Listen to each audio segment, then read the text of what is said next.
10만 원짜리 헌금 봉투를 드는 그 손에는 천국의 열쇠가 쥐어져 있습니다. 100만 원의 씨앗을 뿌리는 그 마음에는 1000배의 축복이 약속되어 있습니다. 강요한 목사의 주먹이 강단을 내려치자 천여 명의 신도들이 일제히 아멘을 외쳤습니다.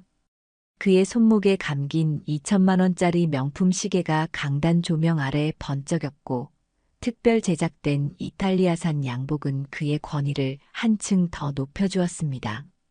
60대 중반의 나이에도 불구하고 그의 머리카락은 검은색으로 염색되어 있었고 얼굴에는 성형수술의 흔적이 미묘하게 남아 있었습니다.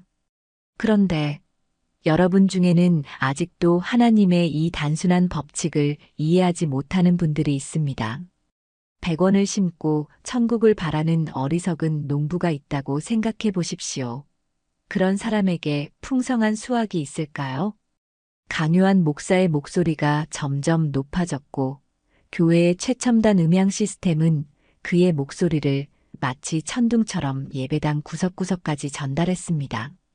신도들은 그의 말 한마디 한마디에 고개를 끄덕이며 마치 강력한 마법에 걸린 것처럼 그의 카리스마에 압도되어 있었습니다. 그때 강요한 목사의 손가락이 갑자기 예배당 맨 뒷자리를 가리켰습니다. 1000명의 시선이 일제히 그곳으로 향했습니다. 낡은 검정 원피스를 입은 75살의 노인, 오말순 할머니가 조용히 앉아 있었습니다. 그녀의 손에는 10,000원짜리 한 장이 들어있는 낡은 헌금 봉투가 들려 있었고 무릎 위에는 오래된 성경책이 놓여 있었습니다. 저기 앉아 계신 분을 보십시오. 15년간 10,000원씩 헌금하시면서 하나님의 축복을 바라십니다. 이게 말이 됩니까? 바리새인들의 외식함과 다를 바가 없지 않습니까? 예배당이 순간 얼어붙었습니다. 모두의 얼굴에 당혹감이 번졌지만 말순 할머니의 표정은 평온했습니다. 오히려 그녀의 입가에는 작은 미소가 어렸고 그 눈빛에는 깊은 이해와 연민이 담겨 있었습니다. 마치 강요한 목사의 영혼을 꿰뚫어보는 듯한 그 눈빛은 목사가 잠시 말을 멈추게 할 정도로 강렬했습니다. 하지만 강요한 목사는 그 미소와 눈빛의 의미를 이해하지 못한 채 곧 설교를 이어갔습니다. 하나님의 축복은 헌신의 크기에 비례합니다.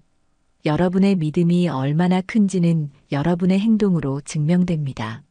신앙은 말로 하는 것이 아니라 행함으로 증명하는 것입니다. 그 행함의 크기가 바로 여러분 믿음의 크기인 것이죠. 예배당 한쪽에서는 교회 청년부 리더인 정세빈이 목사의 설교를 열심히 필기하고 있었습니다. 28살의 세빈은 명문신학대학원을 졸업하고 강요한 목사의 직접적인 지명으로 이 대형교회의 청년부를 맡게 된 유망주였습니다. 그의 단정한 외모와 차분한 말투는 젊은 신도들 사이에서 인기가 높았고 많은 이들이 그를 미래의 강요한 목사로 점찍고 있었습니다. 세빈은 강요한 목사의 모든 가르침을 맹목적으로 받아들이며 그의 길을 충실히 따르고 있었지만 오늘 말순 할머니를 향한 목사의 지적에는 미세한 불편함을 느꼈습니다. 그의 펜이 잠시 멈췄고 그 눈동자 깊은 곳에는 미묘한 의문이 스쳐 지나갔습니다.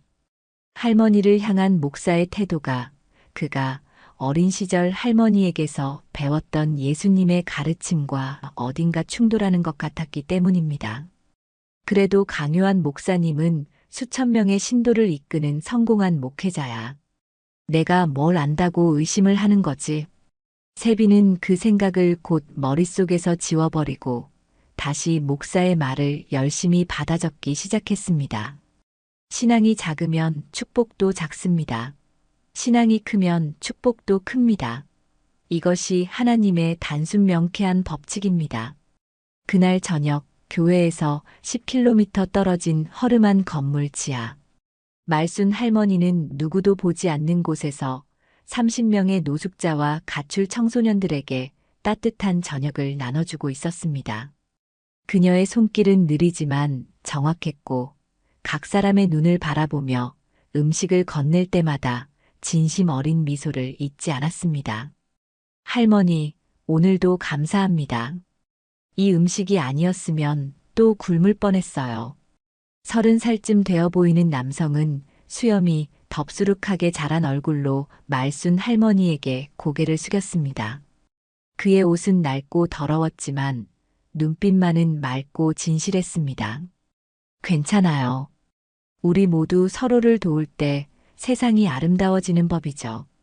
말순 할머니의 앞치마 주머니에는 방금 은행에서 찾아온 1,000만 원의 현금이 들어 있었습니다. 익명의 기부자 M.S. 오가 보낸 이번 달 급식소 운영비였습니다. 물론 이 자리에 있는 어느 누구도 그 M.S. 오가 바로 오말순 멜순 자신이라는 사실은 알지 못했습니다. 아무도 알지 못했습니다. 말순 할머니의 진짜 이름이 오말순 멜순이라는 것을, 그리고 그녀가 30년 전 대기업 회장의 미망인이었다는 사실을, 그녀가 남편의 죽음 후 모든 재산을 익명으로 사회에 환원하기로 결심했다는 것을, 그리고 그녀가 교회에 매주 10,000원씩만 헌금하는 대신 도시 곳곳에 소외된 이들에게 매달 수천만 원을 기부하고 있다는 사실을. 식사를 마친 후 말순 할머니는 쉼터 구석에 마련된 작은 방으로 돌아왔습니다. 방 안에는 낡은 침대와 작은 책상, 그리고 오래된 서랍장이 전부였습니다. 그녀는 서랍에서 오래된 사진첩을 꺼내 펼쳤습니다. 그 안에는 30년 전 호화로운 저택 앞에서 찍은 젊은 시절의 자신과 남편의 사진이 있었습니다. 여보, 오늘도 당신의 뜻대로 살았어요. 부디 그곳에서 편안하길 바랍니다. 말순 할머니는 사진에 입맞춤을 하고 다시 서랍에 넣었습니다. 그리고 침대 옆에 무릎을 꿇고 조용히 기도를 시작했습니다. 하나님, 오늘도 제게 섬길 수 있는, 나눌 수 있는 기회를 주셔서 감사합니다. 강요한 목사님을 축복해 주세요. 그분이 진정한 신앙의 길을 찾을 수 있도록 인도해 주세요. 한 주가 지나고 다음 주일 예배 시간. 교회 주차장은 값비싼 외제차들로 가득 찼고 예배당으로 향하는 신도들의 얼굴에는 기대감이 넘쳐났습니다.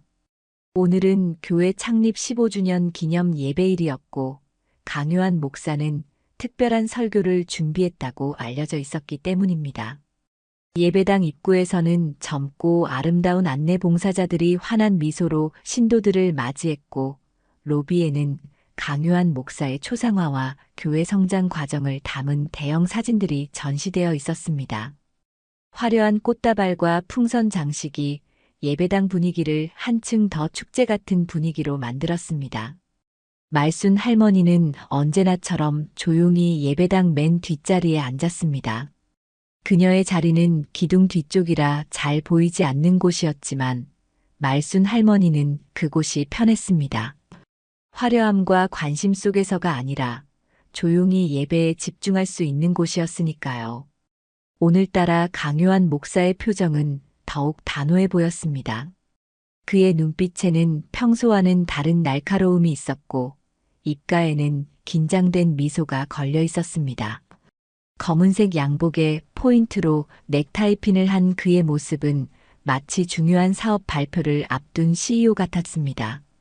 사랑하는 성도 여러분, 오늘은 우리 교회 창립 15주년이 되는 뜻깊은 날입니다.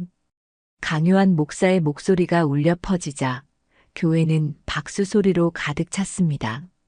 그는 잠시 미소를 지으며 박수가 잦아들기를 기다렸습니다. 15년 전 저는 겨우 40명의 성도와 함께 이 교회를 시작했습니다.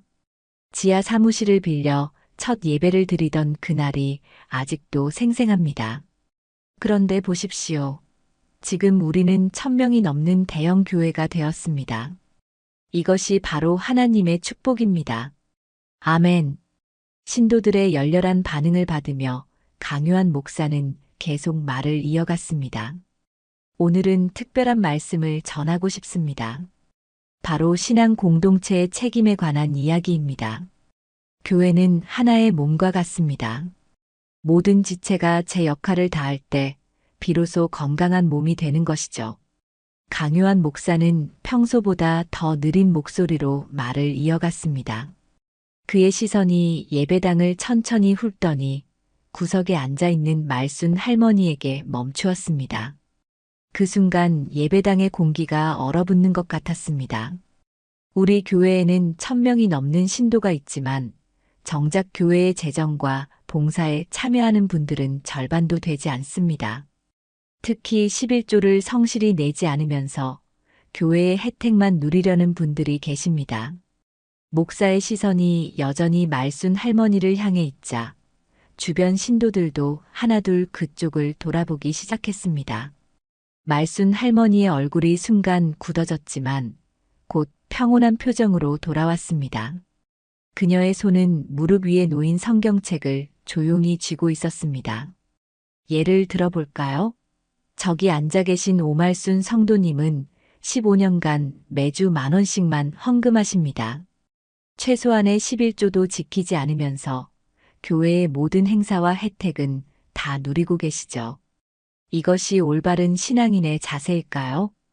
예배당이 순간 쥐죽은 듯 조용해졌습니다.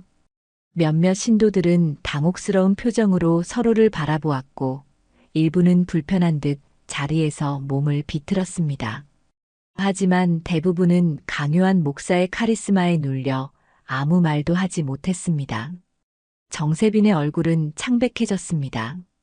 목사가 공개적으로 한 신도를 저렇게 지목한 것은 처음 있는 일이었으니까요. 그는 충격을 받은 채로 자신의 메모지를 바라보았습니다. 신앙은 헌신과 물질로 증명된다라고 적힌 문장이 그의 시선을 붙잡았습니다. 11조도 제대로 안 내고 하나님의 축복만 바라는 사람은 믿음 없는 자입니다. 성경에도 분명히 나와 있습니다. 너희는 온전한 11조를 창고에 들여 나의 집에 양식이 있게 하라. 강요한 목사의 목소리가 계속 울려 퍼지는 동안 말순 할머니는 천천히 자리에서 일어났습니다. 그녀의 움직임에 몇몇 신도들이 고개를 돌렸습니다. 말순 할머니는 작은 가방과 성경책을 들고 조용히 자리를 떠나기 시작했습니다. 할머니의 걸음은 느렸지만 흔들림이 없었고 등 뒤로 들려오는 강요한 목사의 말에도 돌아보지 않았습니다. 그녀의 눈가에는 작은 눈물이 맺혔지만 얼굴에는 여전히 평온한 미소가 떠올라 있었습니다. 마치 이 모든 상황을 초월한 듯한 그 표정은 그녀를 바라보는 몇몇 신도들의 마음을 이상하게 흔들어 놓았습니다. 보십시오. 말씀이 거슬린다고 나가버리시는군요. 이것이 바로 진정한 믿음이 없는 증거입니다. 강요한 목사의 목소리에 날이 섰습니다. 그의 눈빛에는 분노와 함께 이상한 만족감이 깃들어 있었습니다. 마치 오랫동안 계획했던 일을 마침내 실행에 옮긴 것 같은 표정이었습니다. 말순 할머니가 예배당 문을 나서자 여러 감정이 뒤섞인 웅성거림이 일었습니다. 대부분은 목사의 행동에 동조하는 듯 했지만 일부는 불편한 기색을 감추지 못했습니다. 특히 정세빈은 자신의 메모지를 바라보며 깊은 생각에 잠겼습니다. 그의 마음속에서는 처음으로 강요한 목사에 대한 확신이 흔들리기 시작했습니다. 목사님의 행동이 정말 옳은 걸까? 예수님이라면 이런 식으로 하셨을까? 그날 저녁 교회 카페에서 열린 청년부 모임에서는 오후 예배의 사건이 화제가 되었습니다. 세빈은 평소와 달리 말이 없었고 다른 청년들의 토론을 조용히 듣고만 있었습니다. 목사님 말씀이 맞잖아. 교회는 모두가 책임을 다해야 하는 공동체인데 11조도 제대로 안 내면서 교회의 혜택만 누리는 건 말이 안 되지 한 청년이 자신 있게 말했습니다. 하지만 공개적으로 지목하는 건 좀 과했던 것 같아. 예수님은 죄인을 그렇게 공개적으로 비난하지 않으셨잖아. 다른 청년이 조심스럽게 반박했습니다. 세빈은 마침내 입을 열었습니다. 오말순 할머니가 어떤 삶을 사시는지 우리가 정말 알고 있을까? 우리가 할머니를 판단할 자격이 있는 걸까? 그의 말에 모두가 잠시 침묵했습니다. 청년부 리더로서 항상 목사의 편에 서왔던 세빈이 이런 의문을 제기한 것은 처음이었기 때문입니다. 세빈 형, 무슨 말씀이세요? 목사님의 판단을 의심하시는 거예요? 한 청년이 놀란 표정으로 물었습니다. 세빈은 깊은 한숨을 내쉬었습니다. 아니야. 그냥 내 생각일 뿐이야. 우리 모두 좀 더 생각해 볼 필요가 있을 것 같아서. 그날 밤 세빈은 오랜만에 불편한 마음으로 잠자리에 들었습니다. 그의 머릿속에는 말순 할머니의 평온한 표정이 계속 떠올랐고 그와 함께 어린 시절 할머니에게서 들었던 예수님의 가르침들이 하나둘 되살아났습니다. 진정한 신앙이란 무엇일까? 내가 지금까지 따라온 길이 정말 옳은 길이었을까? 강 목사님의 발언은 종교적 관점에서 봤을 때도 문제가 있다고 생각합니다. 공개적으로 신도를 모욕한 것은 목회자로서의 기본 윤리에 어긋나는 행동입니다. 사회부 기자 한주영의 목소리가 편집실에 울려 퍼졌습니다. 32살의 주영은 종교 비리와 사회 문제를 전문적으로 다루는 베테랑 기자였습니다. 날카로운 통찰력과 끈질긴 취재로 여러 사회 문제를 폭로해온 그녀는 동료들 사이에서 진실 사냥꾼이라는 별명으로 불렸습니다. 주영의 책상 위에는 강요한 목사에 관한 자료들이 가득했습니다. 지난 2년 동안 대형 교회들의 비리를 추적해온 주영에게 강요한 목사의 행동은 또 다른 취재거리였습니다. 하지만 이번에는 뭔가 다른 감정이 있었습니다. 단순한 기사거리가 아니라 개인적인 분노가 그녀의 마음속에서 일었습니다. 확인된 사실만 보도한다는 원칙을 잊지 마세요, 주영 씨. 개인적인 의견은 배제하고요. 우리는 감정이 아니라 사실을 다루는 언론인입니다. 편집장 김상우는 안경을 고쳤으며 주영을 바라보았습니다. 30년 경력의 베테랑 편집장은 주영의 열정을 높이 평가했지만 동시에 그녀의 감정적인 면을 늘 경계했습니다. 알고 있습니다, 편집장님. 하지만 이번 건은 단순한 교회 내부 문제가 아니라 공적 영역에서의 윤리 문제라고 생각합니다. 대형 교회가 갖는 사회적 영향력을 고려할 때. 알았어요, 알았어. 증거를 모으세요. 확실한 증거가 있으면 그때 기사화하는 걸 고려해보죠. 편집장의 말에 주영은 고개를 끄덕였습니다. 그녀는 이미 교회에서 익명으로 제보를 받은 상태였고 강요한 목사의 행적을 추적하기 시작했습니다. 특히 그녀의 관심은 공개적으로 모욕을 당한 오말순 할머니에게 집중되었습니다. 할머니는 어떤 분일까? 왜 그렇게 오랫동안 한 교회를 다니면서 10,000원씩만 헌금했을까? 주영은 말순 할머니에 대한 정보를 찾아보았지만 놀랍게도 거의 아무것도 나오지 않았습니다. 주민등록상 기본 정보 외에는 SNS 계정도 없고 공적 활동 기록도 찾을 수 없었습니다. 마치 의도적으로 자신의 흔적을 지운 것처럼 보였습니다. 취재를 위해 교회 주변을 돌아다니던 어느 저녁, 주영은 우연히 작은 건물 지하에서 운영되는 청년 쉼터를 발견했습니다. 청년들의 쉼터 마이너스 따뜻한 밥과 잠자리가 필요한 모든 이들에게 열려 있습니다라는 소박한 간판이 걸려 있었습니다.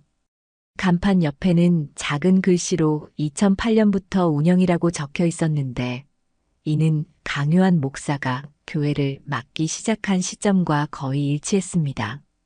호기심에 문을 열고 들어간 주영의 눈앞에 펼쳐진 것은 예상치 못한 광경이었습니다. 20여 명의 청년들이 따뜻한 저녁 식사를 하고 있었고 그들 사이에서 분주히 움직이는 노인이 있었습니다. 바로 오말순 할머니였습니다.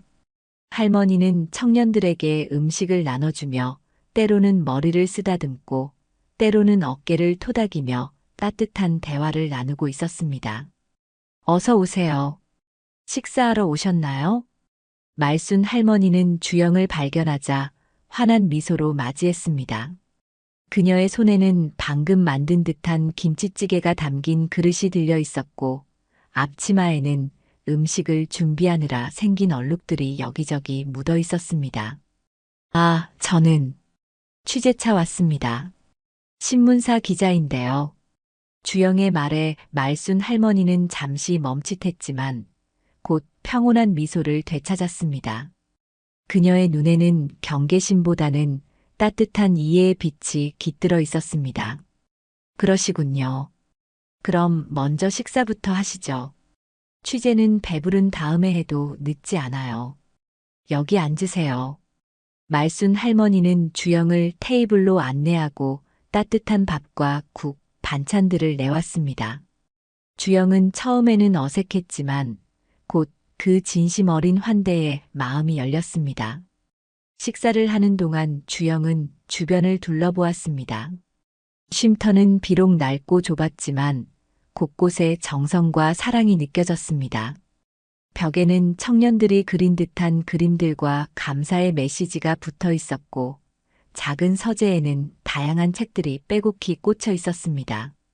식사를 마친 후 주영은 말순 할머니와 쉼터 구석에 마련된 작은 사무실에서 대화를 나누었습니다. 사무실이라기보다는 창고를 개조한 듯한 이 공간에는 오래된 책상과 의자, 그리고 낡은 캐비닛만이 놓여 있었습니다. 할머니, 이런 쉼터를 운영하신 지 얼마나 되셨나요? 15년 정도 됐네요. 처음에는 교회 지하실에서 시작했어요. 그때는 교회에서 허락해 주셔서 그곳을 무료로 사용할 수 있었죠. 그런데 왜 여기로 옮기신 거예요?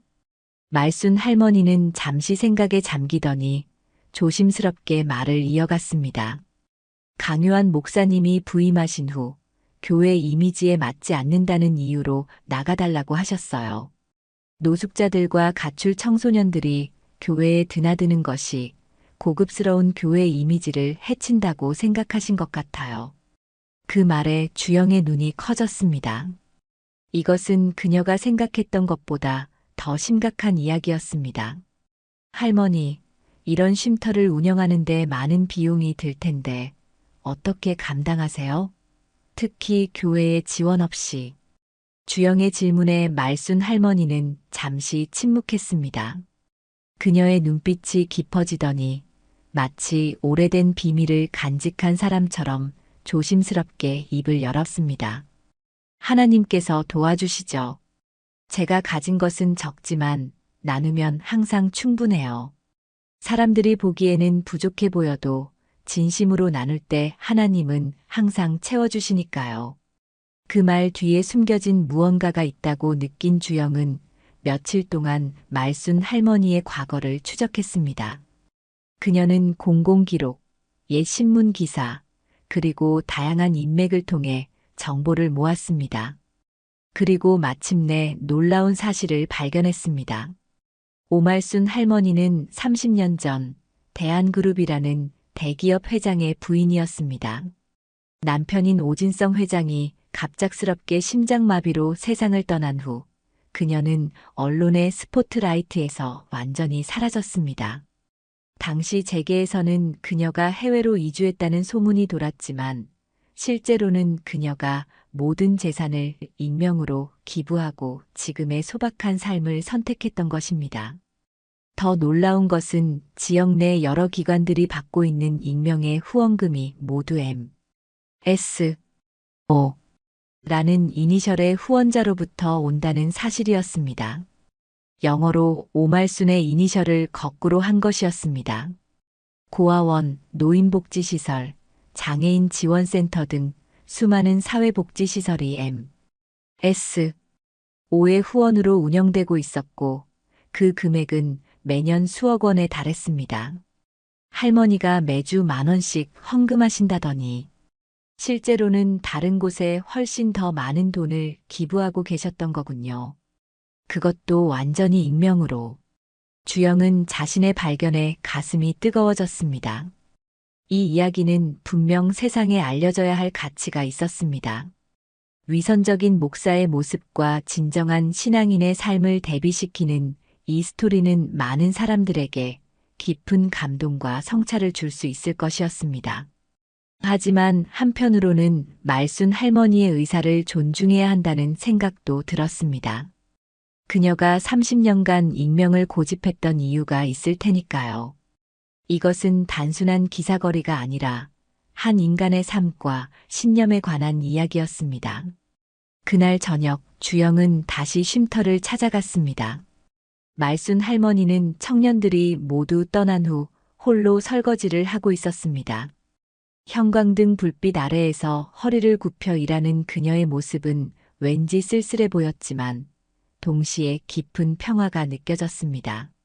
할머니, 사실 알고 있어요. 할머니가 누구신지, 그리고 지금까지 어떤 일을 해오셨는지.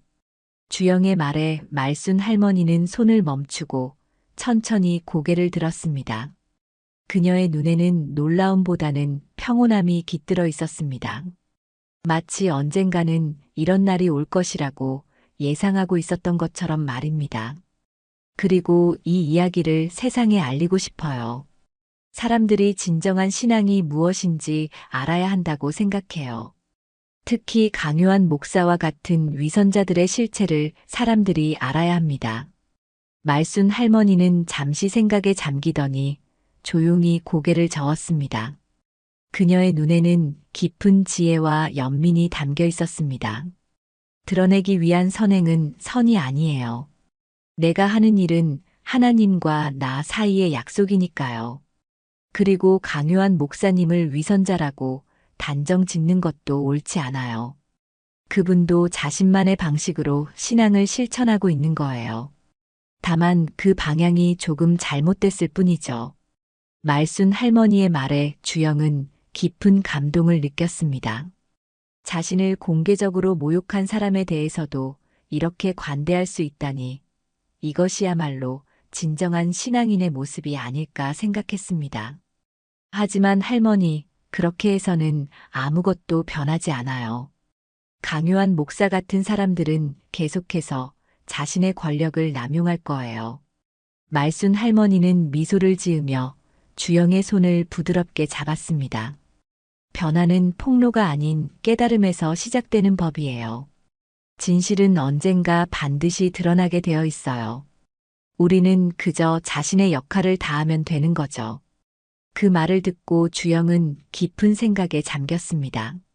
말순 할머니의 지혜는 그녀가 지금까지 믿어온 언론인으로서의 사명과 충돌하는 듯 했지만 동시에 더 깊은 진실을 담고 있는 것 같았습니다. 한주영의 마음속에서는 격렬한 갈등이 일어나고 있었습니다. 기자로서 진실을 알릴 의무와 말순 할머니의 의사를 존중해야 한다는 개인적 윤리 사이에서 그녀는 밤새 고민했습니다. 도심의 작은 원룸안, 주영의 노트북 화면에는 이미 절반쯤 작성된 기사가 있었습니다. 위선의 가면을 쓴 종교 지도자와 숨겨진 참된 신앙인의 이야기라는 제목의 그 기사는 강요한 목사와 말순 할머니의 대비를 통해 현대 종교의 문제점을 날카롭게 지적하고 있었습니다. 화려한 말과 겉모습으로 신도들을 현혹하는 목사와 조용히 실천하는 진정한 신앙인의 모습을 대조적으로 그린 이 기사는 분명 큰 반향을 일으킬 것이었습니다. 이걸 정말 공개해도 될까? 주영은 마지막 문장을 쓴 뒤 키보드에서 손을 떼었습니다. 말순 할머니의 말이 계속 머릿속을 맴돌았습니다. 드러내기 위한 선행은 선이 아니에요. 그 말의 의미를 곱씹으며 주영은 창밖으로 시선을 돌렸습니다. 새벽녘의 도시는 아직 잠에서 깨어나지 않은 채 조용했지만 곧 아침이 밝아오면 사람들은 각자의 삶으로 바쁘게 움직이기 시작할 것입니다. 사람들은 이런 이야기를 어떻게 받아들일까? 그냥 또 하나의 종교 스캔들로 소비하고 말 것인가? 아니면 진정한 신앙에 대해 다시 생각해 볼 기회가 될 것인가? 그때 핸드폰이 울렸습니다. 새벽 5시, 발신자 표시가 없는 번호였습니다. 주영은 잠시 망설이다가 전화를 받았습니다. 한주영 기자님이시죠? 저는 강요한 목사님 교회의 청년부 리더 정세빈이라고 합니다. 예상치 못한 전화에 주영은 눈을 크게 떴습니다. 강요한 목사의 오른팔이라 불리는 정세빈이 왜 자신에게 연락을 했을까요? 더구나 이런 이른 시간에. 네, 맞습니다. 무슨 일로 연락하셨나요? 세빈의 목소리는 떨리고 있었습니다. 마치 큰 결심을 하고 전화를 건 것처럼 긴장된 기색이 역력했습니다. 직접 만나서 이야기하고 싶습니다. 중요한 정보가 있어요. 세빈의 말에 주영의 기자 본능이 깨어났습니다. 이것은 분명 중요한 제보였습니다. 하지만 동시에 주의가 필요했습니다. 강요한 목사 측에서 자신의 취재를 방해하기 위한 함정일 수도 있었으니까요. 언제, 어디서 만나고 싶으신가요? 2시간 후 강남역 근처 카페 모닝글로리에서 만날 수 있을까요? 사람이 많지 않은 조용한 곳이에요. 주영은 잠시 생각한 후 동의했습니다. 공공장소인데다 아침 시간이라 비교적 안전하다고 판단했기 때문입니다. 알겠습니다. 그때 뵙겠습니다. 2시간 후 도심의 한적한 카페에서 주영과 세빈이 마주 앉았습니다. 세빈의 얼굴은 피곤해 보였고 눈에는 불안감이 서려 있었습니다. 그는 후드티와 청바지 차림으로 평소의 단정한 모습과는 거리가 멀었고 마치 변장이라도 한 듯 모자를 깊게 눌러쓰고 있었습니다. 기자님이 오말순 할머니에 대해 취재하고 계시다고 들었습니다. 세빈은 주위를 살피며 낮은 목소리로 말을 꺼냈습니다. 그의 손은 테이블 위에서 가늘게 떨리고 있었습니다. 주영은 대답 대신 상대를 관찰했습니다. 세빈은 강요한 목사의 충실한 추종자로 알려져 있었는데 왜 그가 이런 접촉을 시도했는지 의문이었습니다. 그의 눈에서는 진실함과 함께 깊은 고뇌가 읽혔습니다. 저는 오말순 할머니에 대한 목사님의 공격이 옳지 않다고 생각합니다. 처음에는 목사님의 판단을 의심하지 않았습니다. 하지만 이제는 더 심각한 문제가 있어요. 세빈은 잠시 망설이다가 작은 USB를 테이블 위에 올려놓았습니다. 그의 손이 USB를 놓는 순간 마치 무거운 짐을 내려놓은 듯 어깨의 긴장이 조금 풀리는 것 같았습니다. 이건 교회 헌금 사용 내역입니다. 제가 청년부 회계를 맡으면서 우연히 발견했어요. 강요한 목사님이 헌금의 상당 부분을 개인 용도로 사용하고 있었습니다. 해외여행, 명품 구매, 부동산 투자, 모두 교회 자금으로 이루어졌어요. 주영은 USB를 바라보며 심장이 빠르게 뛰는 것을 느꼈습니다. 이것은 단순한 개인 이야기가 아니라 대형 교회의 구조적 비리를 폭로할 수 있는 증거였습니다. 그녀가 오랫동안 추적해온 종류의 스캔들이었지만 동시에 말순 할머니와의 대화 이후 그녀의 마음속에 생긴 의문과도 맞닿아 있었습니다. 왜 이걸 저에게 주시는 거죠? 교회 내부에서 해결할 수도 있지 않나요? 세빈은 깊은 한숨을 내쉬었습니다. 그의 눈에는 맑은 눈물이 고이기 시작했습니다. 처음에는 그냥 넘어가려고 했어요. 목사님을 너무 존경했고 혹시 오해가 있을지도 모른다고 생각했으니까요. 하지만 오말순 할머니에 대한 공격을 본 후로 계속 의문이 들었습니다. 그리고 어제 할머니의 쉼터에 다녀왔어요. 세빈의 목소리가 떨렸습니다. 그는 잠시 말을 멈추고 감정을 가다듬은 뒤 이야기를 계속했습니다. 할머니가 운영하는 쉼터와 무료 급식소를 보고 왔어요. 그곳에서 할머니가 얼마나 많은 사람들을 돕고 있는지 직접 눈으로 확인했습니다. 제가 15년 동안 교회에서 배운 것보다 그곳에서 하루 만에 더 많은 것을 느꼈습니다. 진짜 신앙이 무엇인지. 세빈의 눈에서 눈물이 흘러내렸습니다. 그는 서둘러 손등으로 눈물을 닦으며 말을 이어갔습니다. 이제 알았어요. 제가 그동안 잘못된 우상을 따라왔다는 것을. 제가 따라야 할 것은 화려한 말과 겉모습이 아니라 할머니처럼 조용히 실천하는 삶이었다는 것을요. 주영은 세빈의 진심 어린 고백에 깊은 감동을 느꼈습니다. 이것은 단순한 내부 고발이 아니라 한 사람의 영혼이 겪는 깊은 전환점이었습니다. 그녀는 USB를 손에 쥐고 잠시 생각에 잠겼습니다. 정세빈 씨, 이 정보를 공개하면 당신의 신분도 위험해질 수 있어요. 교회에서의 지위도 잃게 될 텐데 괜찮으신가요? 세빈은 슬픈 미소를 지으며 고개를 끄덕였습니다. 이미 마음의 결정을 내렸습니다. 진실을 위해서라면 그 정도 대가는 감수할 수 있어요. 그동안 눈을 감고 있었던 것에 대한 속죄라고 생각하면 됩니다. 그날 밤 주영은 말순 할머니를 다시 찾아갔습니다. 할머니는 쉼터의 작은 방에서 기도하고 있었습니다. 창문으로 들어오는 달빛이 그녀의 하얀 머리카락을 은빛으로 물들이고 있었고 그 모습은 마치 성화 속의 한 장면처럼 신성해 보였습니다. 할머니, 중요한 결정을 해야 할 것 같아요. 강요한 목사의 비리를 폭로할 증거를 입수했습니다.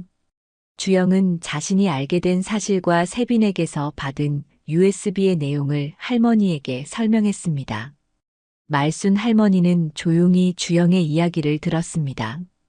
그리고 잠시 침묵한 뒤 부드러운 목소리로 말했습니다. 진짜를 보는 눈이 열리면 가짜는 스스로 무너지게 돼요. 무엇이 옳은지는 주영 씨의 마음이 이미 알고 있을 거예요. 할머니의 말에는 강요한 목사를 향한 미움이나 분노가 전혀 느껴지지 않았습니다. 오히려 깊은 연민과 이해가 담겨 있었습니다. 그 모습에 주영은 다시 한번 깊은 감동을 느꼈습니다. 할머니께서는 강요한 목사를 미워하지 않으세요? 말순 할머니는 부드럽게 미소 지었습니다. 미움은 미워하는 사람만 해치는 법이에요. 강요한 목사님도 자신만의 상처와 아픔이 있을 거예요. 그분에게 필요한 것은 비난이 아니라 이해와 용서라고 생각해요. 주영은 할머니의 말을 곱씹으며 돌아오는 길에 결심을 굳혔습니다. 강요한 목사의 비리는 공개될 필요가 있었습니다. 하지만 말순 할머니의 이야기는 그녀의 의사를 존중해 최소한으로만 다루기로 했습니다. 이제 어떻게 이 이야기를 세상에 전할지 방법을 고민해야 했습니다. 단순한 폭로성 기사가 아니라 더 깊은 메시지를 담은 이야기로 만들어야겠어. 주영의 마음속에는 새로운 기사의 구상이 천천히 형태를 갖추기 시작했습니다. 이것은 단순한 종교 비리 고발이 아니라 진정한 신앙의 의미에 대한 성찰이 담긴 깊이 있는 다큐멘터리가 될 것이었습니다. 강요한 목사의 집무실은 교회 건물 최상층에 위치해 있었습니다. 통유리창 너머로 도시 전경이 한눈에 내려다 보이는 이 공간은 그의 권위와 성공을 상징하는 곳이었습니다. 200평 규모의 호화로운 집무실 안에는 유명 디자이너가 특별 제작한 가구들이 놓여 있었고 벽에는 강요한 목사가 각국 정치인들과 찍은 사진들이 액자에 담겨 전시되어 있었습니다. 하지만 오늘 그는 창밖의 풍경을 즐길 여유가 없었습니다. 손에 쥔 휴대폰을 꽉 쥐며 그는 연신 이마에 땀을 닦았습니다. 그의 얼굴은 붉게 상기되어 있었고 평소의 여유로운 미소는 온데간데 없이 사라진 상태였습니다. 그래, 알아봤나? 누가 내 교회 일에 대해 취재하고 있다고? 전화 너머로 들려오는 대답에 강요한의 얼굴이 일그러졌습니다. 한주영이라는 이름은 들어본 적이 있었습니다. 종교 비리를 집요하게 파헤치는 기자로 유명한 사람이었습니다. 몇 해 전에는 같은 지역의 다른 대형 교회 비리를 폭로해 그 교회가 문을 닫게 만든 장본인이기도 했습니다. 철저하게 감시해. 그리고 우리 교회 신도 중에 그 기자와 접촉한 사람이 있는지도 알아봐. 특히 정세빈 목사가 요즘 수상해. 회의도 자주 빠지고 내 전화도 잘 안 받더라고. 강요한 목사는 전화를 끊고 깊은 한숨을 내쉬었습니다. 집무실 벽면에 걸린 대형 거울에 비친 자신의 모습이 눈에 들어왔습니다. 주름진 얼굴, 염색한 머리카락, 고급스러운 양복. 그는 문득 자신이 이 모든 것을 언제부터 당연하게 여기기 시작했는지 생각해 보았습니다. 이 모든 것은 내가 노력해서 얻은 거야. 하나님의 축복이고 내가 받아 마땅한 것이지. 그는 스스로를 설득하듯 중얼거렸지만 마음 한구석에서는 작은 양심의 가책이 그를 괴롭히고 있었습니다. 15년 전 작은 개척교회를 시작했을 때의 순수한 열정은 어디로 사라진 걸까요? 수천 명의 신도들 앞에서 성경을 외치면서도 정작 그 말씀대로 살지 못하는 자신의 모습이 때로는 그를 두렵게 했습니다. 아니야. 내가 흔들리면 안 돼. 여기까지 왔는데 하찮은 기자 한 명과 할머니 하나 때문에 무너질 수는 없어. 강요한 목사는 창가로 다가갔습니다. 15년에 걸쳐 일구어 놓은 그의 왕국이 위협받고 있다는 생각에 가슴이 답답했습니다. 어떻게 해서든 이 상황을 통제해야 했습니다. 그는 핸드폰을 꺼내 비서에게 전화를 걸었습니다. 긴급 장로회의를 소집해. 오늘 밤 8시에 내 집무실로. 한편 정세빈은 교회 사무실에서 컴퓨터 화면을 응시하고 있었습니다. 청년부 회계를 맡은 그에게는 교회 재정 시스템에 접근할 권한이 있었습니다. 처음에는 단순한 호기심에서 시작된 조사였지만 이제는 확신이 생겼습니다. 그가 발견한 정황은 충격적이었습니다. 화면에는 계좌 이체 내역이 가득했습니다. 지난 3년간 교회 헌금 중 약 40억 원이 교회 운영비라는 명목으로 강요한 목사의 개인 계좌로 흘러들어간 흔적이 있었습니다.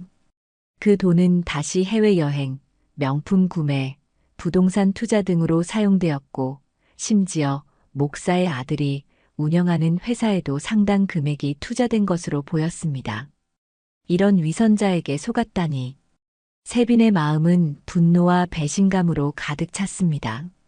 그는 신앙의 순수함을 믿으며 자신의 청춘을 이 교회에 바쳤습니다. 어린 시절부터 강요한 목사를 롤모델로 삼아 신학대학원까지 다녔고 목회자의 길을 걷게 된 것도 모두 그의 영향이었습니다. 그런데 그 모든 것이 거짓 위에 세워진 것이었다니.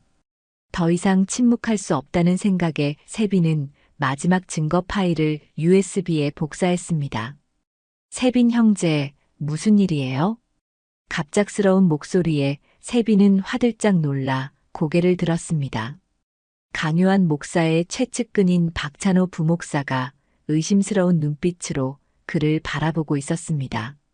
45살의 박 부목사는 강요한 목사의 대학 동창으로 교회 내에서 실질적인 권력을 행사하는 인물이었습니다. 청년부 회계 정리 중이었습니다. 세빈은 자연스럽게 USB를 주머니에 넣으며 미소 지었습니다.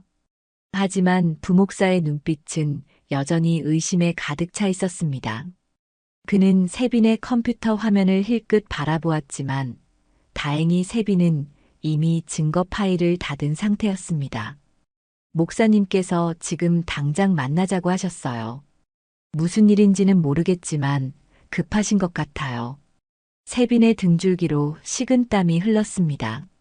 강요한 목사가 무언가 눈치챈 것일까요? 아니면 단순한 교회 업무 때문일까요?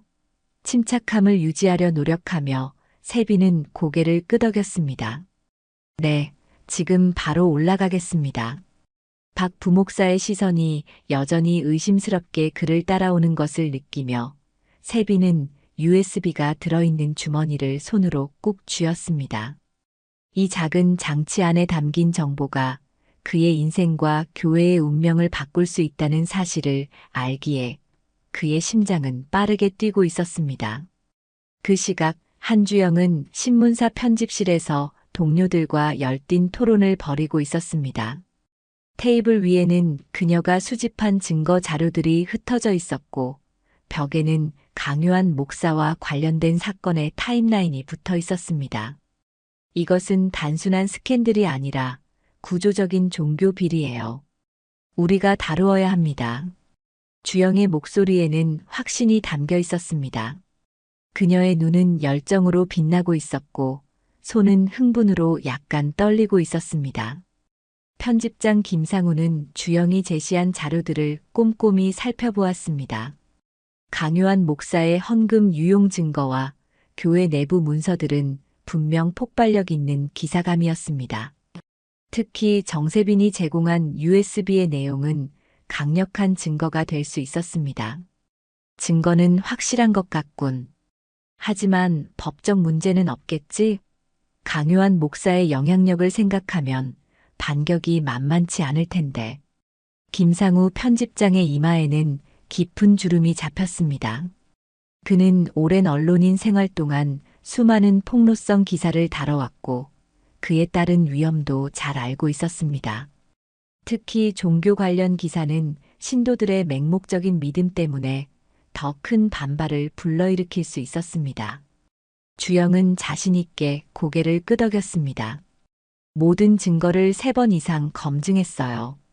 법률팀의 검토도 받았고요. 문제 없습니다. 그리고 이건 단순한 폭로 기사가 아니라 진정한 신앙이 무엇인지에 대한 성찰을 담은 다큐멘터리로 만들 생각입니다. 편집장이 마침내 기사 발행을 승인하자 주영은 안도의 한숨을 내쉬었습니다. 하지만 동시에 말순 할머니에 대한 이야기를 어디까지 담아야 할지 고민이 되었습니다. 할머니는 자신의 이야기가 공개되는 것을 원치 않았지만 그녀의 삶은 이 다큐멘터리의 핵심이 될 수 있었습니다. 해질녘 주영은 말순 할머니의 쉼터를 다시 찾았습니다. 할머니는 마침 현관을 쓸고 있었습니다. 낮은 해의 빛이 그녀의 하얀 머리카락을 황금빛으로 물들이고 있었고 그 모습은 신성한 광채를 두른 것처럼 보였습니다. 할머니, 내일 강요한 목사의 비리에 관한 기사가 나갑니다. 하지만 할머니의 이야기는 최소한으로만 다루기로 했어요. 할머니의 의사를 존중해서요. 말순 할머니는 빗자루를 내려놓고 잠시 하늘을 바라보았습니다. 석양이 아름다운 노을을 만들고 있었고 그 붉은 빛이 할머니의 얼굴을 따뜻하게 비추었습니다. 주영 씨, 세상 모든 것에는 때가 있어요. 숨겨진 것은 드러나게 되어 있고 어둠은 결국 빛에 의해 밝혀지죠. 내가 하는 일은 그저 내가 믿는 대로 사는 것뿐이에요. 말순 할머니의 눈에는 깊은 지혜와 평온함이 깃들어 있었습니다. 75해의 세월이 그녀에게 준 깊은 통찰력은 주영의 마음을 진정시켰습니다. 할머니는 주영의 손을 따뜻하게 잡으며 마지막으로 말했습니다. 진짜를 보는 눈이 열리면 가짜는 스스로 무너지게 돼요. 그 말은 주영에게 깊은 울림을 주었습니다. 돌아가는 길에 주영은 스마트폰으로 기사의 마지막 문장을 수정했습니다. 진정한 신앙은 드러내기 위함이 아니라 자신과 하나님과의 약속을 지키는 것에 있다. 다음 날 아침 한주영의 기사는 온라인 뉴스 최상단을 장식했습니다.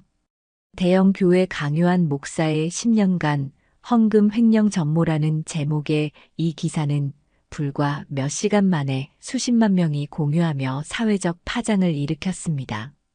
함께 공개된 다큐멘터리 영상은 유튜브에서 조회수가 폭발적으로 증가하고 있었습니다. 기사에는 강요한 목사가 교회 헌금을 개인 부동산 구입과 해외여행에 사용한 증거가 상세히 기록되어 있었습니다. 계좌 이체 내역, 명품 구매 영수증, 그리고 해외 별장의 사진까지 모든 것이 철저하게 문서화되어 있었습니다. 특히 충격적이었던 것은 강요한 목사가 신도들의 헌금으로 자신의 아들 사업체에 50억 원을 투자했다는 사실이었습니다. 다큐멘터리에는 또한 교회 내부 고발자들의 증언도 포함되어 있었습니다. 그들의 얼굴은 모자이크 처리되었지만 그들이 전하는 이야기는 생생했습니다. 특히 정세빈의 증언은 많은 이들의 마음을 울렸습니다. 저는 15년간 이 교회에서 신앙생활을 해왔습니다. 처음에는 목사님을 진심으로 존경했고 그분의 가르침이 옳다고 믿었어요. 하지만 이제 알게 되었습니다. 제가 따라온 것은 신앙이 아니라 한 사람의 카리스마였다는 것을요. 진정한 신앙은 다른 곳에 있었습니다. 세빈의 떨리는 목소리는 그의 진심을 전달했고 수많은 시청자들은 그의 용기에 감동했습니다. 그가 위험을 무릅쓰고 내부 자료를 제공한 것은 단순한 내부 고발을 넘어 자신의 신앙과 양심의 회복을 위한 용감한 선택이었습니다. 다큐멘터리의 마지막 부분에서는 오말순 할머니의 이야기가 간략하게 다루어졌습니다. 주영은 할머니의 의사를 존중해 그녀의 전체 이야기는 공개하지 않았지만 할머니가 운영하는 쉼터와 무료 급식소의 모습은 담았습니다. 화려한 설교와 대조되는 이 소박한 봉사의 현장은 많은 이들에게 진정한 신앙이란 무엇인지 생각하게 만들었습니다. 우리는 이름을 밝히지 않은 이 할머니의 신원에 대해 자세히 언급하지 않겠습니다. 그것이 그분의 의사이며 또한 그것이 그분의 신앙의 본질이기 때문입니다. 하지만 이분의 삶은 우리에게 묻고 있습니다. 진정한 신앙이란 무엇인가? 드러내는 것인가? 실천하는 것인가? 주영의 내레이션과 함께 화면에는 말순 할머니가 청년들에게 따뜻한 음식을 대접하는 모습이 나타났습니다. 할머니의 얼굴은 모자이크 처리되었지만 그녀의 따뜻한 미소와 섬세한 손길은 여전히 느껴졌습니다. 강요한 목사는 즉각 기자회견을 열어 혐의를 전면 부인했습니다.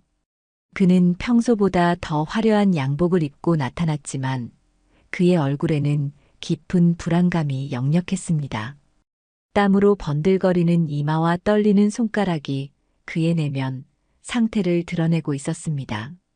이는 모두 교회를 음해하려는 세력에 조작된 증거입니다.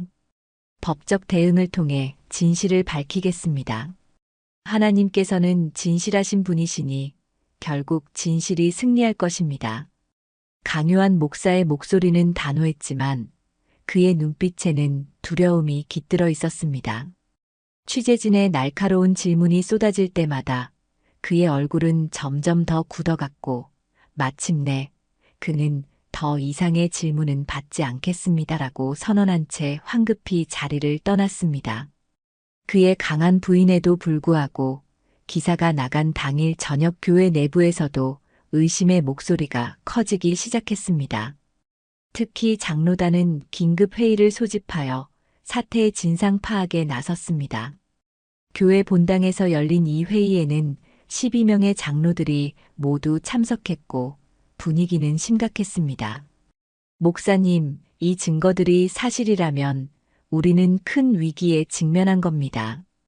교회의 신뢰도가 완전히 무너질 수 있어요. 당장 교인들이 떠나기 시작했고 헌금도 급감할 것으로 예상됩니다. 수석 장로 김민수의 우려 섞인 목소리에 강요한 목사의 얼굴이 굳어졌습니다. 그의 눈에서는 불안감과 분노가 번갈아 피어올랐습니다. 평소라면 감히 그에게 이런 말을 하지 못했을 장로들이 이제는 당당하게 그를 질책하고 있었습니다. 장로님들, 이건 분명 조작입니다.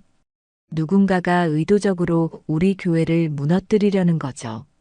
아마도 경쟁 교회나 반기독교 세력일 겁니다. 증거라는 것들도 모두 조작된 거예요. 강요한 목사의 목소리는 점점 높아졌고 그의 얼굴은 분노로 붉어졌습니다. 하지만 장로들의 표정은 그리 확신에 차 보이지 않았습니다. 그들 중 일부는 이미 자체 조사를 통해 강요한 목사의 혐의가 상당 부분 사실임을 알게 된 상태였습니다. 목사님, 정세빈 목사가 내부 고발자라는 사실은 어떻게 설명하시겠습니까? 그는 15년간 교회에서 가장 충성스러운 목회자였습니다. 장로 한 명의 질문에 강요한 목사는 말문이 막혔습니다. 정세빈의 배신은 그에게 가장 큰 충격이었습니다. 자신이 직접 발탁하고 키운 신학생이 자신을 가장 가깝게 보좌하던 청년 목사가 등을 돌렸다는 사실은 받아들이기 힘들었습니다. 세빈이, 그는 분명 누군가에게 조종당했을 겁니다. 그 기자가 뭔가 약점을 잡아 협박했거나 아니면 돈으로 매수했을 거예요. 강요한 목사의 변명은 점점 더 궁색해졌고 장로들의 시선은 더욱 냉담해졌습니다. 결국 수석 장로 김민수가 모두의 마음을 대변하는 제안을 했습니다. 목사님, 진실이 밝혀질 때까지 잠시 목회 활동을 중단하시는 것이 교회와 목사님 모두를 위한 길이라고 생각합니다. 우리가 임시위원회를 구성해 교회를 운영하겠습니다. 그 말에 강요한 목사의 얼굴이 창백해졌습니다. 그는 자신이 일으킨 교회에서 자신이 임명한 장로들에 의해 쫓겨나고 있었습니다. 15년간 쌓아온 그의 제국이 하루아침에 무너지는 순간이었습니다. 한편 한주영은 그날 저녁 특별 다큐멘터리 방영 이후의 반응을 지켜보고 있었습니다. 진짜와 가짜 마이너스 신앙의 두 얼굴이라는 제목의 이 다큐멘터리는 방송 직후부터 엄청난 반향을 일으켰습니다. 소셜미디어에서는 관련 해시태그가 실시간 트렌드에 올랐고 유명 인사들도 잇따라 반응을 보였습니다. 오늘 처음으로 진정한 신앙이 무엇인지 깨달았습니다. 보여주기 위한 것이 아니라 실천하는 것이었네요. 강요한 목사님을 믿고 따랐던 교인으로서 배신감이 큽니다. 하지만 동시에 말순 할머니 같은 분이 계시다는 사실에 위로가 됩니다. 이런 여론의 급격한 변화에 강요한 목사는 점점 더 궁지에 몰리게 되었습니다. 교회 내부에서조차 그를 지지하는 목소리가 줄어들고 있었습니다. 특히 청년들 사이에서는 교회를 떠나는 움직임이 빠르게 확산되었고 일부는 정세빈을 따라 새로운 신앙 공동체를 찾아 나서기 시작했습니다. 방송이 나간 지 이틀 후 강요한 목사는 자신의 호화로운 저택에서 긴급 기자회견을 열었습니다. 그의 모습은 이전과는 확연히 달랐습니다. 화려한 양복 대신 소박한 평상복을 입은 그는 마치 오래된 병을 앓은 사람처럼 수척해 보였습니다. 먼저 그동안 저를 믿고 따라주신 모든 신도 여러분께 깊은 사과의 말씀을 드립니다. 저는 실수를 많이 했습니다. 교회 자금을 개인적으로 사용한 것은 사실입니다. 하지만 그것이 불법이라고 생각하지 않았습니다. 제가 교회를 세웠고 그 돈은 제가 일군 것이라고 자만했습니다. 강요한 목사의 고백에 취재진은 술렁였습니다. 아무도 그가 이렇게 쉽게 자신의 잘못을 인정할 것이라고 예상하지 못했기 때문입니다. 그의 눈에는 눈물이 고여 있었고 목소리는 떨리고 있었습니다. 이제 저는 모든 공직에서 물러나 깊이 참회하는 시간을 갖고자 합니다. 교회는 장로단에 맡기겠습니다. 그리고 오말순 할머니께 공개적으로 사과드리고 싶습니다. 제가 얼마나 어리석었는지 이제야 깨닫습니다. 기자회견이 끝난 후 강요한 목사는 자신의 집무실로 돌아와 창밖을 바라보았습니다. 그가 오랜 시간 공들여 쌓아 올린 제국이 무너져 내리고 있었습니다. 그의 머릿속에는 한 가지 질문만이 맴돌았습니다. 어디서부터 잘못된 걸까? 한편 말순 할머니의 쉼터에는 평소보다 더 많은 사람들이 찾아왔습니다. 다큐멘터리를 본 사람들이 자원봉사를 하겠다며 찾아온 것입니다. 말순 할머니는 이런 관심에 감사하면서도 다소 당혹스러워했습니다. 그녀는 조용히 자신의 일을 하는 것을 좋아했고 이런 갑작스러운 주목은 그녀의 평온한 일상을 뒤흔들었기 때문입니다. 그날 저녁 말순 할머니는 평소보다 일찍 봉사활동을 마치고 자신의 작은 방으로 돌아왔습니다. 그녀는 무릎을 꿇고 조용히 기도를 시작했습니다. 주님, 그들을 용서하소서. 그리고 그들에게 진정한 평화를 허락하소서. 특히 강요한 목사를 위해 기도합니다. 그에게 겸손과 지혜를 주시고 진정한 신앙의 길을 찾게 하소서. 말순 할머니의 기도는 깊은 밤까지 이어졌습니다. 그녀가 바라는 것은 단순한 교회의 붕괴가 아니라 모든 이들이 진정한 신앙의 의미를 다시 한번 생각해보는 계기가 되기를 바라는 마음이었습니다. 주일 아침 평소라면 수천 명의 신도들로 가득 찰 강요한 목사의 교회 예배당은 이상할 정도로 적막했습니다. 평소 같으면 주차장을 가득 메웠을 차들도 손에 꼽을 정도였고 환영 봉사자들이 서 있던 교회 입구에는 아무도 없었습니다. 대형 전광판에는 여전히 오늘도 하나님의 축복이 함께 하시기를 이라는 메시지가 밝게 빛나고 있었지만 그 메시지를 읽는 눈은 거의 없었습니다. 일주일 전 다큐멘터리 방영 이후 교회는 극심한 혼란에 빠졌습니다. 장로단은 긴급 대책회의를 열어 임시운영위원회를 구성했고 강요한 목사는 건강상의 이유로 잠시 목회 활동을 중단한다고 발표했습니다. 그러나 이미 많은 신도들이 교회를 떠나기 시작했고 주요 헌금자들도 하나둘 발길을 끊었습니다. 강요한 목사는 평소보다 일찍 교회에 도착했습니다. 그는 장로단의 만류에도 불구하고 오늘 예배에서 설교를 하겠다고 고집했습니다. 마지막 기회라고 생각했던 것입니다. 그의 눈에는 불안감이 가득했고 평소에 자신감 넘치는 걸음걸이는 온데간데 없이 사라졌습니다.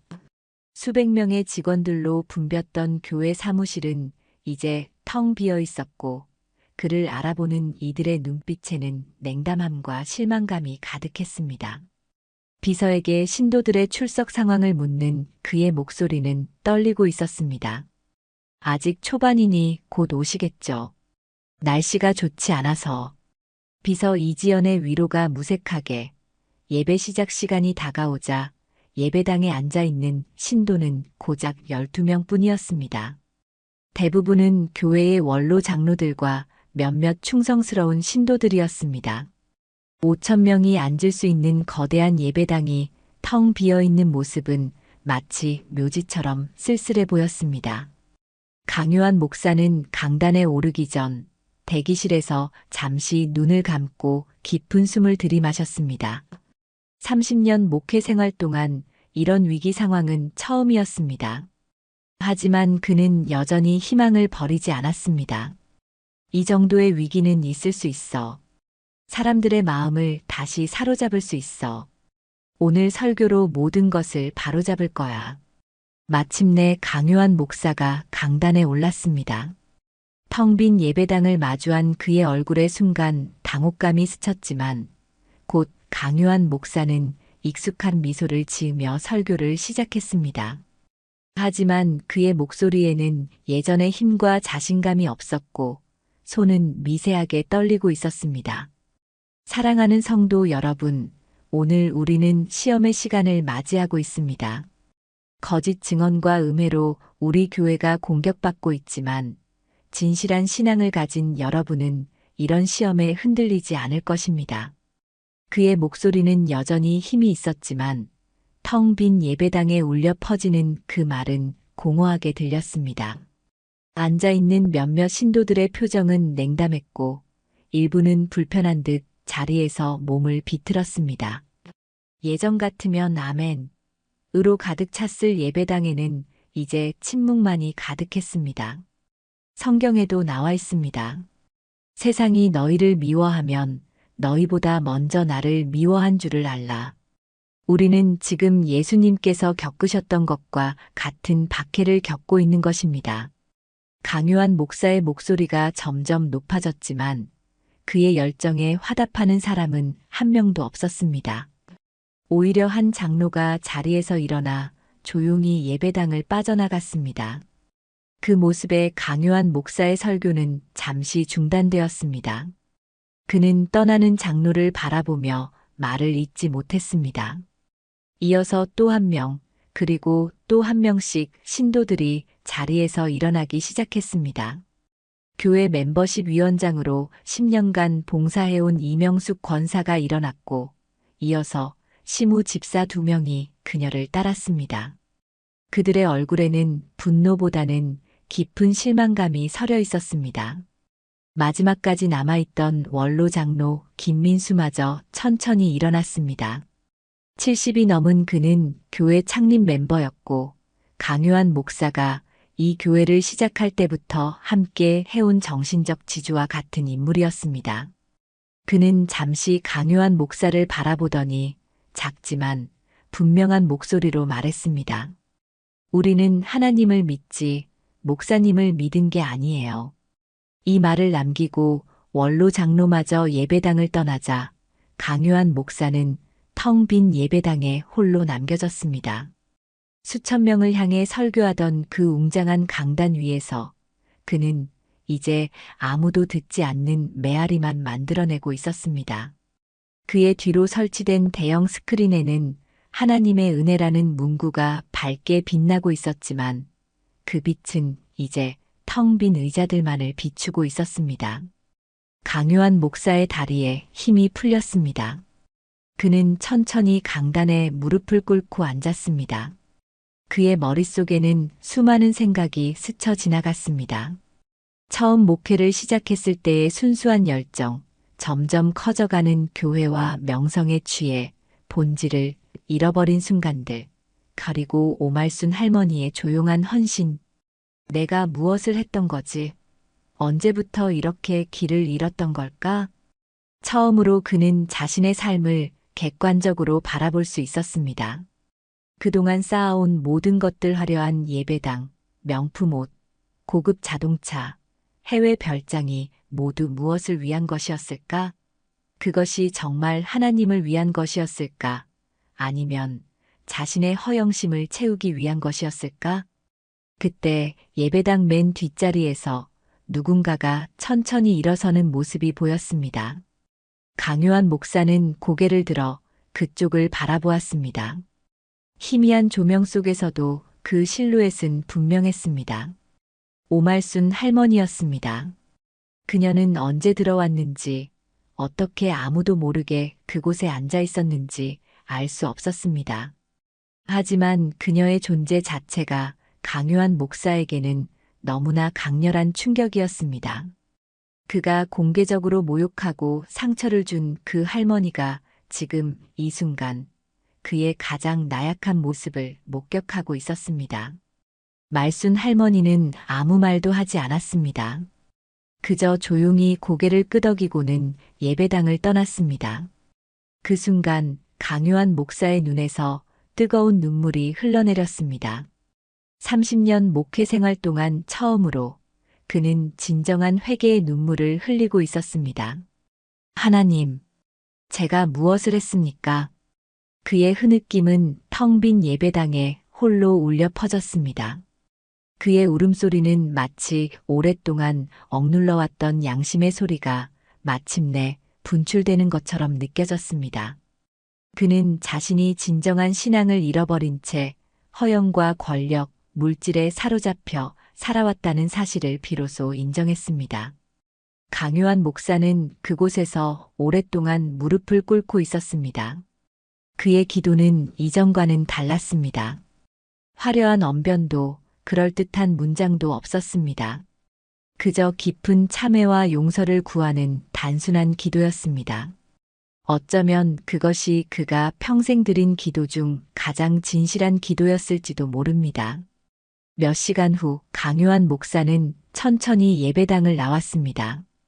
그의 얼굴은 여전히 눈물로 얼룩져 있었지만 그 눈빛은 이전과는 달랐습니다.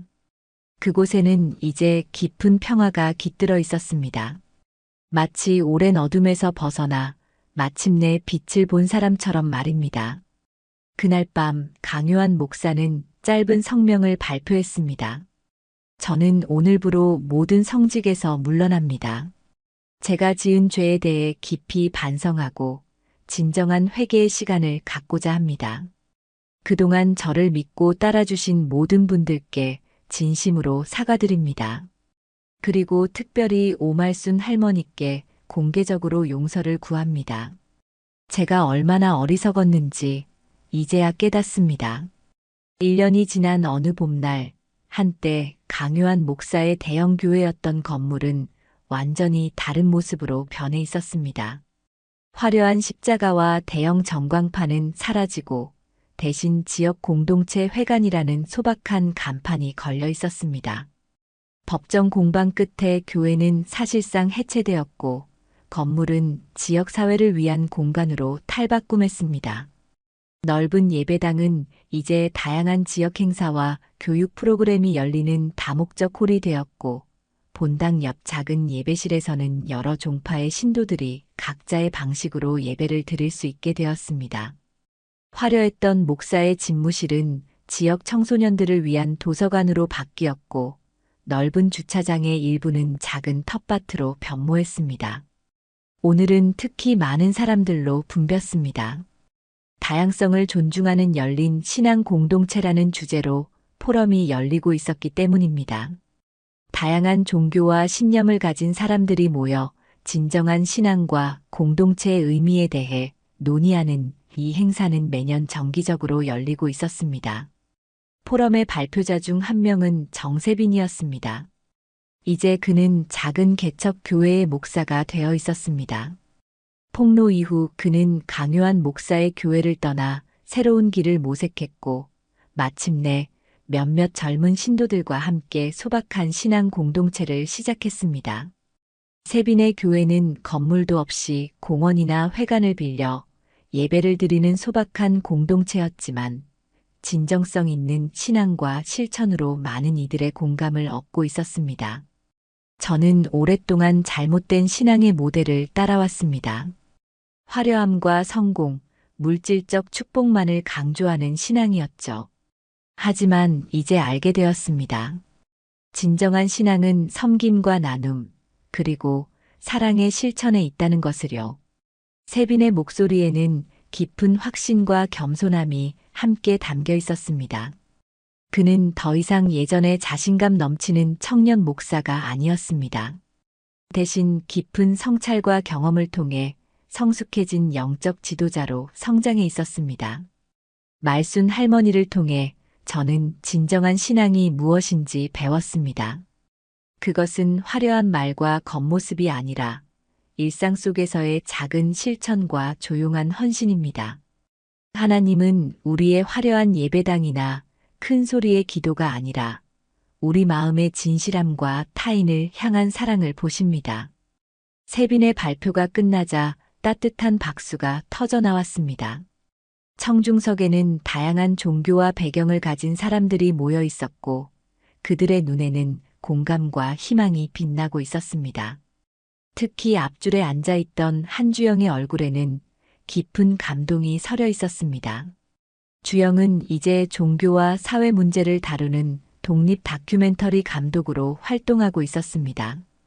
강요한 목사 사건 이후 그녀는 언론사를 떠나 더 깊이 있는 사회 문제들을 다루는 다큐멘터리를 제작하기 시작했고 그 작품들은 국내외에서 높은 평가를 받고 있었습니다. 포럼이 끝난 후 세빈은 회관 뒤편에 있는 작은 정원으로 향했습니다. 그곳에는 오말순 할머니가 조용히 앉아 있었습니다. 이제 76살이 된 말순 할머니는 여전히 소박한 옷차림이었지만 그녀의 얼굴에서는 깊은 평온함이 느껴졌습니다. 나이가 들수록 그녀의 미소는 더욱 따뜻해졌고 주름 속에는 깊은 지혜가 깃들어 있었습니다. 할머니, 오늘도 와주셔서 감사합니다. 세빈은 말순 할머니 옆에 앉으며 미소 지었습니다. 그에게 할머니는 이제 단순한 교인이 아니라 영적 스승과도 같은 존재였습니다. 그는 지난 1년간 할머니의 쉼터에서 함께 봉사하며 많은 것을 배웠고 그 경험은 그의 신앙과 목회 철학의 근간이 되었습니다. 말순 할머니는 고개를 끄덕이며 대답했습니다. 좋은 이야기를 들었어요. 세빈 씨가 많이 성장했네요. 성경에도 나와 있잖아요. 믿음이 없이는 하나님을 기쁘시게 하지 못하나니. 진정한 믿음은 선한 행실로 나타나는 법이죠. 두 사람은 잠시 조용히 정원의 풍경을 감상했습니다. 봄날의 따스한 햇살이 새싹을 틔운 나무들 사이로 부드럽게 내리쬐고 있었고 산들바람이 살랑살랑 불어오며 꽃향기를 전해주고 있었습니다. 그 평화로운 순간 세빈은 오랫동안 마음에 품어왔던 질문을 꺼냈습니다. 할머니, 가끔 궁금합니다. 강요한 목사님이 할머니를 그렇게 공개적으로 모욕했을 때 왜 아무 말씀도 하지 않으셨는지. 말순 할머니는 잠시 생각에 잠기더니 부드러운 미소를 지었습니다. 그녀의 눈에는 깊은 이해와 용서가 담겨 있었습니다. 내가 스스로를 변호해서 얻을 수 있는 것은 아무것도 없었어요. 하지만 침묵을 통해 많은 것을 말할 수 있었죠. 때로는 말하지 않는 것이 가장 큰 메시지가 되기도 하니까요. 예수님도 재판 중에 침묵하셨잖아요. 침묵은 때로 가장 강력한 대답이 될 수 있어요. 세빈은 깊이 고개를 끄덕였습니다. 그는 지난 1년간 말순 할머니에게서 많은 것을 배웠습니다. 교회에서 15년간 배운 것보다 더 많은 깨달음을 얻었다고 해도 과언이 아니었습니다. 그런데 할머니, 한 가지 더 궁금한 게 있어요. 강요한 목사님이 사라진 후 할머니는 왜 그분을 위해 기도하셨나요? 저라면 쉽게 용서하지 못했을 것 같은데. 말순 할머니의 눈에 잔잔한 물결이 일었습니다. 그녀는 하늘을 바라보며 잠시 생각에 잠겼습니다. 우리 모두는 불완전한 존재예요. 목사님도 마찬가지였죠. 그분이 잘못된 길로 갔다고 해서 내가 미워할 이유는 없어요. 오히려 더 많은 기도가 필요한 영혼이었으니까요. 그리고 용서는 미워하는 사람보다 용서하는 사람을 더 자유롭게 해준답니다. 말순 할머니의 말에 세빈은 깊은 감동을 느꼈습니다. 이것이야말로 진정한 용서와 사랑이라는 생각이 들었습니다. 그는 할머니의 손을 조심스럽게 잡고 고개를 숙였습니다. 둘이 이야기를 나누고 있을 때 한주영이 다가왔습니다. 그녀의 손에는 새로 출간된 책이 들려 있었습니다. 천국에 가까운 사람들이라는 제목의 이 책은 다양한 종교와 신념을 가진 사람들의 실천적 삶을 담은 에세이집이었습니다. 할머니, 오랜만이에요. 건강해 보이셔서 다행입니다. 제가 약속드린 대로 책을 가져왔어요. 한주영은 밝은 미소로 인사를 건넸습니다. 할머니 사건 이후 그녀는 말순 할머니와 깊은 인연을 맺게 되었고 때때로 쉼터에서 봉사활동을 하기도 했습니다. 할머니의 삶은 그녀에게 많은 영감을 주었고 그 이야기를 더 많은 사람들과 나누고 싶다는 생각에 이 책을 기획하게 되었습니다. 이 책에 할머니 이야기도 조금 담았어요. 물론 할머니가 허락해 주신 범위 내에서만요. 할머니의 신원을 드러내지 않으면서도 할머니의 삶이 전해주는 메시지를 담으려고 노력했습니다. 말순 할머니는 책을 받아들고 가볍게 미소 지었습니다. 그녀는 책장을 넘기며 자신의 이야기가 담긴 부분을 찾아보았습니다. 좋은 일에 쓰인다면 내 이야기도 의미가 있겠지요. 누군가에게 작은 도움이 된다면 그걸로 충분해요. 세 사람은 함께 책 속의 이야기들에 대해 대화를 나누었습니다. 그들의 대화는 신앙과 삶, 그리고 진정한 행복에 관한 깊은 성찰로 이어졌습니다. 주영은 다음 다큐멘터리 주제로 현대사회에서의 진정한 공동체의 의미를 다루고 싶다는 이야기를 했고, 세빈은 자신의 교회에서 시도하고 있는 새로운 봉사 프로그램에 대해 설명했습니다. 그나저나 강요한 목사님은 요즘 어떻게 지내세요? 주영이 조심스럽게 물었습니다. 세빈과 말순 할머니는 잠시 서로를 바라보았습니다. 강요한 목사는 모든 교회 직책에서 물러난 후 작은 시골 마을로 내려가 은거 생활을 하고 있다는 소문이 있었습니다. 일부 보도에 따르면 그는 그곳에서 노숙자들을 돕는 자원봉사를 하고 있다고 했습니다. 제가 지난달에 편지를 받았어요. 말순 할머니가 말했습니다. 목사님이 지금 어느 산속 작은 마을에서 자원봉사를 하며 지내고 계시대요. 모든 재산을 정리해서 피해자들에게 돌려주고 매우 소박하게 살고 계신다고 해요. 편지에는 진심 어린 사과와 함께 이제야 진정한 신앙이 무엇인지 조금씩 깨닫고 있다는 내용이 담겨 있었어요. 주영과 세빈은 놀란 표정으로 할머니를 바라보았습니다. 그들은 강요한 목사가 그토록 극적인 변화를 겪었다는 사실이 믿기지 않았습니다. 사람은 변할 수 있어요. 누구에게나 두 번째 기회는 있는 법이죠. 중요한 건 진심으로 회개하고 변화하려는 의지예요. 말순 할머니의 말에는 깊은 지혜가 담겨 있었습니다. 그녀의 삶은 용서와 이해, 그리고 끊임없는 실천을 통해 진정한 신앙을 보여주고 있었습니다. 해질녘 말순 할머니는 자신의 작은 쉼터로 돌아갔습니다. 쉼터는 이제 더 많은 사람들의 도움으로 확장되어 더 많은 청년들을 받아들일 수 있게 되었습니다. 젊은 자원봉사자들이 늘어나면서 할머니의 부담도 조금씩 줄어들고 있었습니다. 할머니는 자신의 방으로 들어가 창가에 앉아 저무는 해를 바라보았습니다. 그리고 조용히 기도를 시작했습니다.